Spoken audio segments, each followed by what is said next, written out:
Welcome to the Rider's Edge podcast, a platform to share conversations about the health and wellness of horse and rider. I'm your host, Farley Schweigert.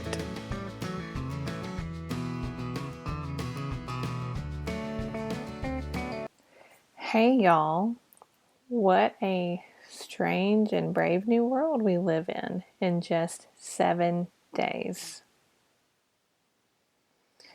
So there is a lot of changes going on with COVID-19. A lot of hour-to-hour updates, a lot of things. Social media is great for some of these things, and social media is terrible for some of these things. So I thought let's have a chat today about a little bit about COVID-19, but a lot about you. A lot about you and what you are doing and what you can do. So let's chat. Let's talk about COVID-19 and what we know as of this recording on March 19th, 2020. We know that it lasts for a long time on surfaces. We also believe that it can be airborne, for hang in the air for up to 3 hours. We know that it is affecting people 20 to 50 more than originally thought. They are 40% of the caseload in the hospitals at this moment in time. Our numbers are rapidly rising, but that's due to a couple different things. That is due to shortage of tests, and it's also due to a backlog of test results. The physician with the White House task force yesterday said that the numbers would sharply rise due to finishing up a 3 to 5 day backlog of tests. So that is a part of what we're seeing. That is not to negate what's going on at all, but that's just some of the facts, because if you've been hanging out with me here at Rider's Edge for any amount of time, we try to hang out with science as much as we can. We do anecdotal as well, but we always try to hang out with science. So I think in a time like this, let's talk about controlling what you can control. Because that's all any of us can do, right? That's all any of us can work on. Control over taking care of your health and your immediate family's health by quarantining, by not going places, by practicing social distancing, hand washing, and you can do, if you are not on the front lines of healthcare, you can do your part in this effort by staying home. There's a lot of images going around the Facebook of healthcare workers saying, we're staying here so that you can stay home. Please help us do our jobs. And so that's what we need to do. This is the greatest crisis that our generations has seen. And it's different. We're not about arguing about politics or things like that here, but it's a different crisis from the 9/11 crisis. And it's going to require a much more global effort that in my mind is very similar to things you read about from World War II. So control what you can control who you're in contact with, control taking care of your animals. If you are someone who doesn't get this and the weather is cooperating, then you are very blessed because it is raining here in Arkansas. So if you are able to go ride, and gosh, keep getting after it, because the amount of rest, the amount of soundness these horses will have, and the amount of practice on skills is going to make for some great competition when we are at the next step after containing this pandemic. So, controlling what you can control. And then let's talk about community. Community is so important, and community is becoming a buzzword right now. But be kind and check on people, because the mental health effects of what's going on in the world right now are going to have a resounding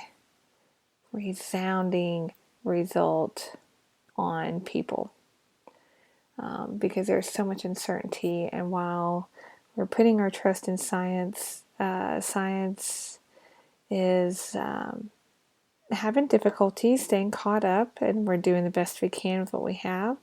There could have been some things that were done better, but hindsight is 2020, and we can't go back to March 4th, March 1st, February, whatever. We can't go back to those days, so we have to do the best with what we can moving forward.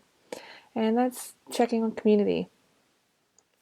Check on people, call them, text them, hell, write a letter, and just check on people and say, hey, I'm here, I see you.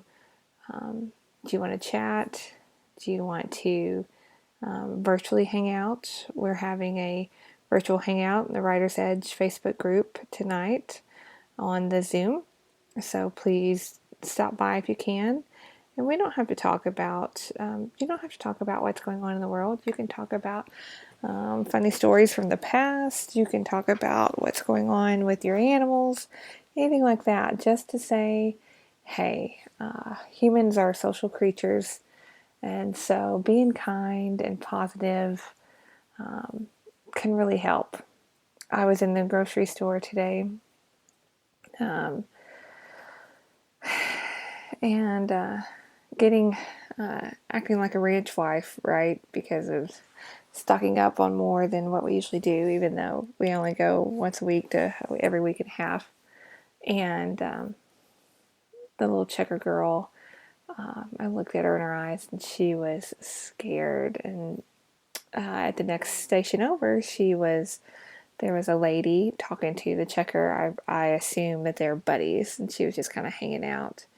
But she was reading things on her phone and talking about the end of times, and how the locusts in Africa and the lack of rain in Australia, and now COVID-19, this is the end of time. And the my checker girl, she said, I really wish they would stop talking about this. I'm really scared. I'm really nervous. And you could just see in her eyes, she was about to spit the bit and have a runaway. Bless her heart. And the lady that was talking about this, her voice was pretty loud, and it carried very well. And I just turned to her and I said, hey, tell me something positive that's happened in your life today. And she stopped and she looked at me. She said, what? I said, just tell me something positive that's happened today for you. I would love to hear it. And she said, well, I woke up this morning. I said, see, that's great. That's great. And she kind of looked at me again. I said, I'm just trying to spread some positivity here.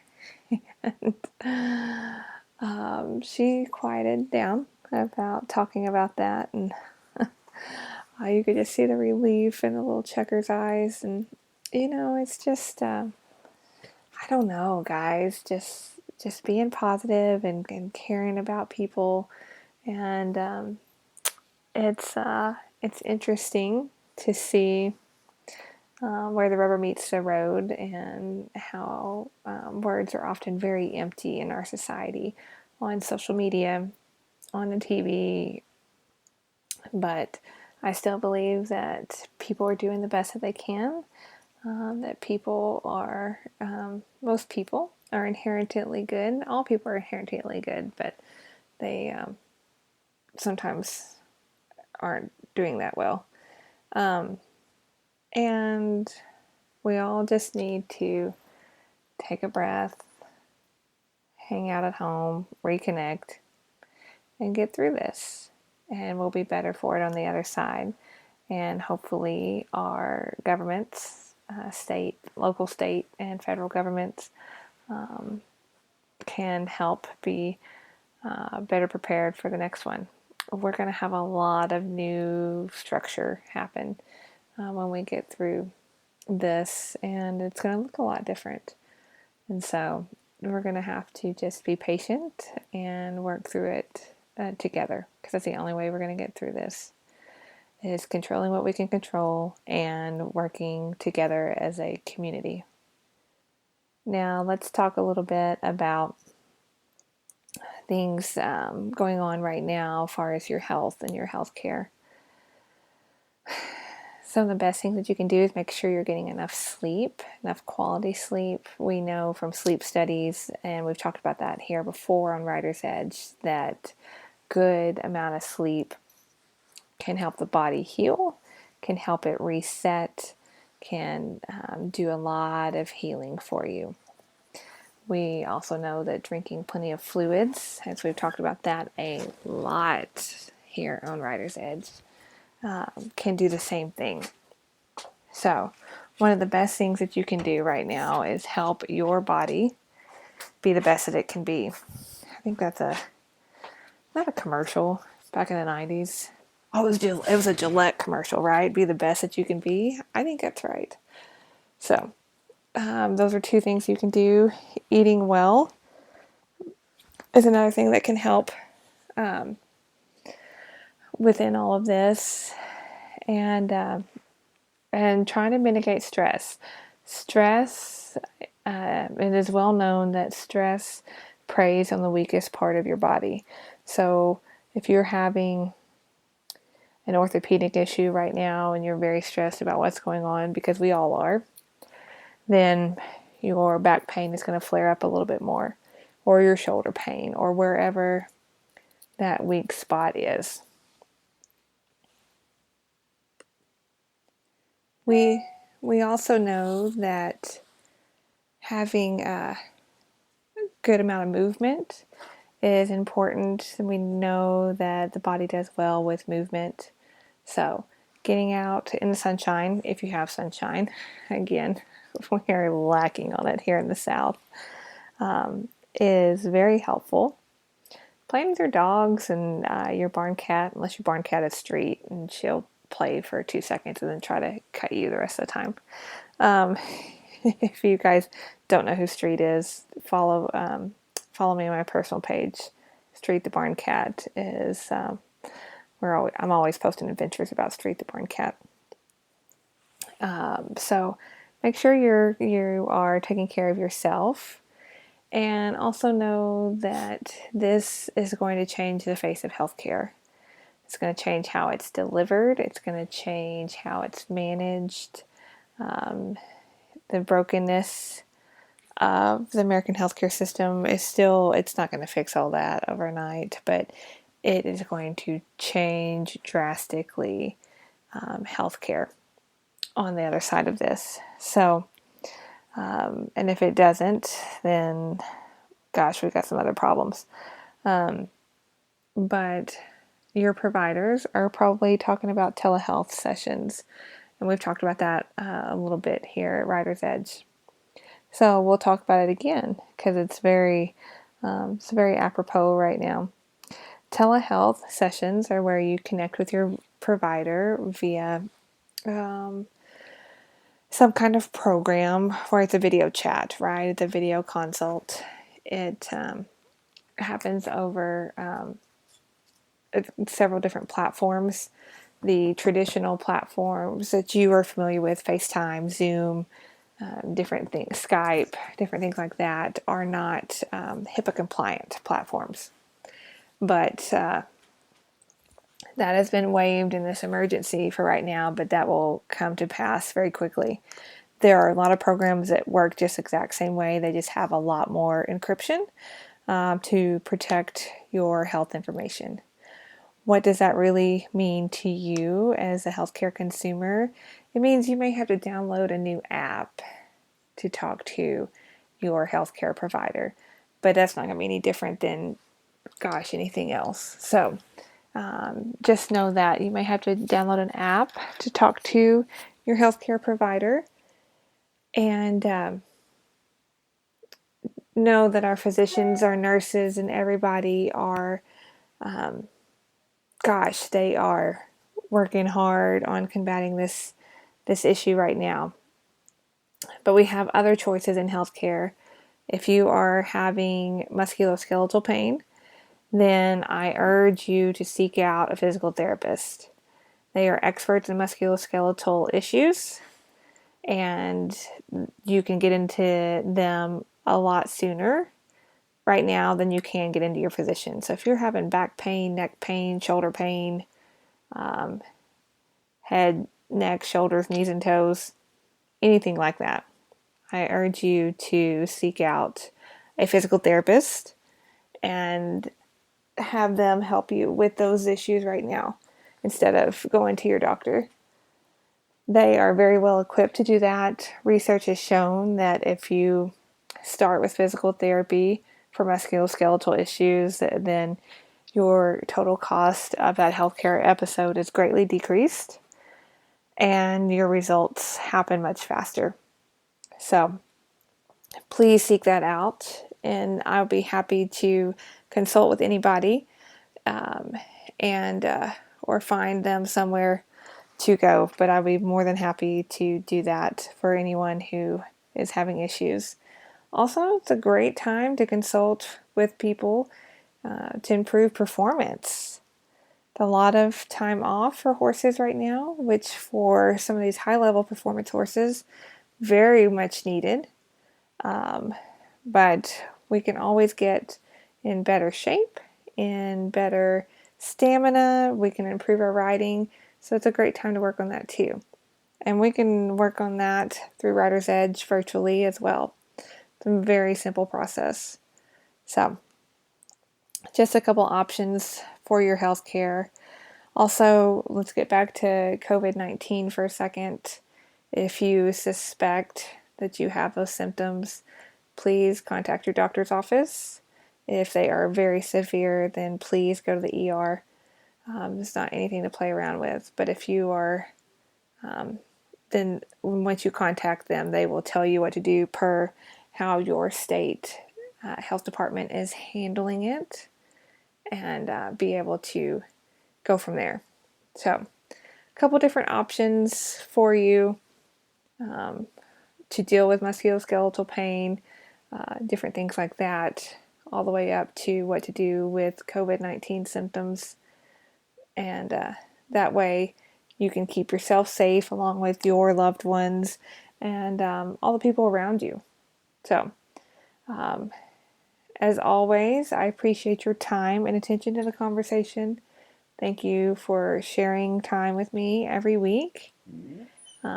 If you would like to join our community at Rider's Edge, please find my Facebook group, Rider's Edge Health and Wellness for Horse and Rider, and connect with us there, and we will all get through this together. So, stay healthy, keep riding, stay safe, and as always, I will see you down the road.